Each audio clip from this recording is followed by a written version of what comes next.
guys, this is Vaughn, and this video will be quite an odd one for me to do. This video is all about how to cast your own spell. Now, the first thing I'll say is there is no right or wrong way to cast a spell. It's so common.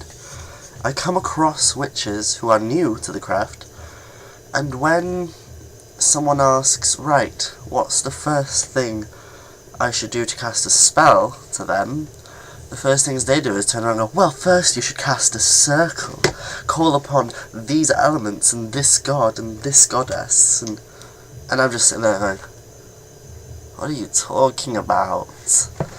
Right, the reason I sit there like, when these newbies, I'm sorry, but it's mostly new people that do say things like that. When these newbies give advice like that to people, it's because I barely ever cast a circle. When I cast a circle, it's mostly for my own ease of mind. It's when I'm in an unfamiliar place, or if I'm doing something with people that I don't know properly, I'd cast a circle then. What is a circle, basically, first, for those of you who are new to this? A circle is basically a visualized circle of energy. So it's not actually there, you don't have to draw it out, but you can. If it helps with visualization, you can draw it out. If you're on the beach, or if you're out in the garden, you can draw a circle with anything. Salt, in the sand, on a beach, with flowers if you want. It's really pretty. But I don't like picking flowers, but I've seen people do it. I've seen people who pick lavender flowers or any little petals, and they make a circle out of the petals with natural items like twigs and stuff added in. I've seen that before. You can do a circle like that, or you can just visualize it, which is what I used to do. A circle is for protection. Now, the reason I don't use a circle very often is because I know how to protect myself. I'm so used to doing magic now that I can protect myself wherever I am from anything. And that's only because I believe I can. It's not me being, oh look, I'm big-headed and I can do whatever I want because I can protect myself whenever I want. It's not that. Me boasting about the fact I can protect myself is my self-belief. I believe in myself and I believe in my own power. And because that belief is there, it happens. All magic is belief. If you believe it'll happen, then it will. But if you have any doubt in the back of your head, that's just going to dissipate. And the reason why so many websites and books tell you to cast a circle is because most new people aren't familiar with protecting themselves from things they don't understand. Notice that when I say protect yourself, I will never turn around and say protecting yourself from negative energies and bad thoughts. That's because I don't believe in negative energy that surrounds the place. I believe energy is neutral. Now yeah, people can send out a negative energy towards you, but you can still use that as your own energy. Now don't go all light and love with me and think I'm a bad witch or anything, because I'm not. I'm a neutral witch. I am not a white witch. I don't believe in such things. I believe in balance, and this symbol right above me here, the pentagram, that's what that is all about. Balance of the four elements, the fifth element of spirit, and the circle binding them together. And the circle isn't meant to represent the circle that you create while casting energy. It's meant to represent the circle of life, the circle of balance, and the wheel of the year in general. Everything that makes the world whole and balanced, enveloping the entire of the four elements and spirit. Without balance, I don't believe magic can work. And so, in that retrospect, I use black magic as well as good magic in my spells. Now, I don't believe in black magic, but that is the common term I would use. When I call upon spirits or energy, I do not go, I call upon the fluffy white blinding energy that is perfect in every way. No, I will call upon everything. I will call upon the terrorizing, destructive nature of tornadoes and the calm, soothing breeze of the wind. I'll call upon the destructive, destroying forces of fire and the positive power and energy of fire. Energy is neutral, and so when you use it for magical purposes, you should use it correctly, using both sides, the negative and the positive. Without a negative, you can't have a positive. It's the same with dark and light. Dark doesn't mean bad.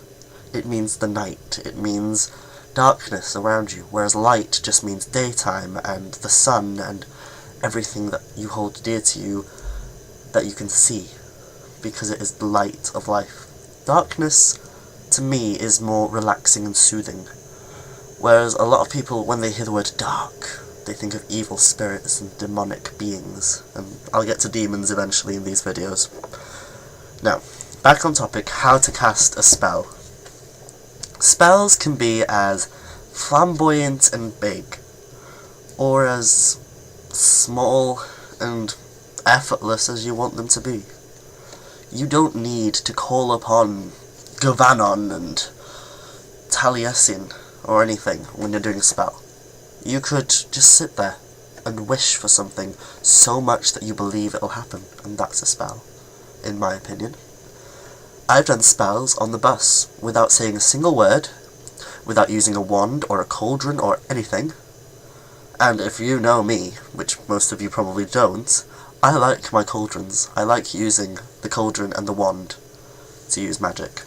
But I have sat there on a bus and done a spell because I have very big allergies, but luckily it's not towards the natural world.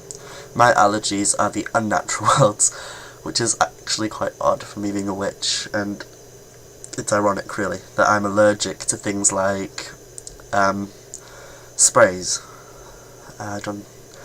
Tin sprays and deodorants that you use. There's a chemical inside it that makes my nose go crazy and itchy, and I need to sneeze constantly, my eyes go red.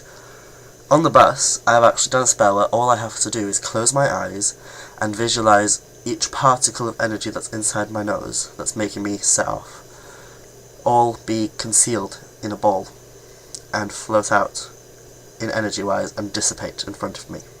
And then my nose being blocked with energy so that nothing can enter, and nothing harmful can enter. Air obviously needs to enter there. But yeah, I've done that, and it didn't need any big ritual or anything. How to cast a spell is simple. You need to believe in what you're doing and have faith in yourself. Also, the common misuse of worshipping is a lot.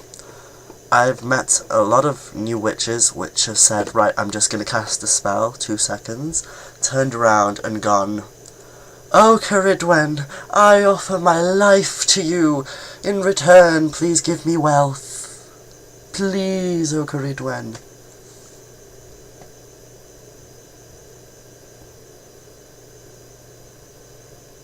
Doesn't that seem a bit weird?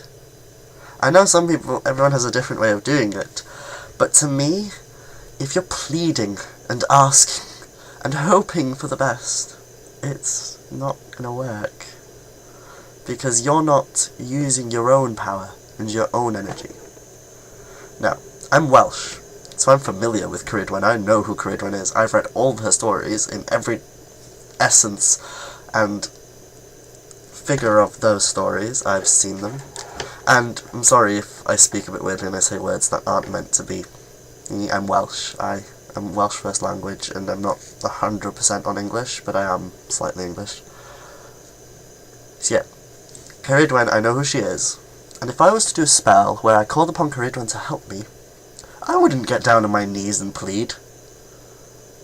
I'd stand up and go, "Caridwen, do this for me, thanks." And that's what a spell is meant to be. If you want to get on your knees and pray, then become a Christian. Is all I can tell you. Because that's what Christians are doing with their prayers. Getting down on their knees and hoping for the best, that what they're praying for will happen. Whereas witches know it will happen. We want it to happen so badly that we will compel forces of nature and beings to make it happen. And that's what a spell is. And if you don't have the heart or the intent to be able to do that, then I don't think you should be casting spells. Because it takes a strong heart and a strong will, a strong energy within you, to force something to happen based on what your will is. And that's all spell and magic is. It's change in occurrence with free will. So yeah, if you want to cast a spell, just believe in yourself. Write it yourself, don't go looking for them on the internet. Or ask one of your witching friends to help you. If you drop me a message saying that you want to cast a spell, I'll be happy to help you in any way possible. But at the end of the day, it's you alone that can do that spell, especially if it's for you and your own benefit. So yeah, that's this video. If you want to know anything else, let me know in the comments if I've missed anything out or anything, because I do rush these videos a lot because I don't want them to be too long, but they always end up being like 11 minutes as they are now. And yeah, my next video, I'm not sure what it will be, so it might be a surprise. Who knows? But I'm not sure when I'll do it. The reason I've done 2 videos today is because I'm in the mood and I'm a bit bored. And I've been meaning to do these things for a while. So yeah, thanks for watching, and check out my other videos. Subscribe if you liked this one. Bye.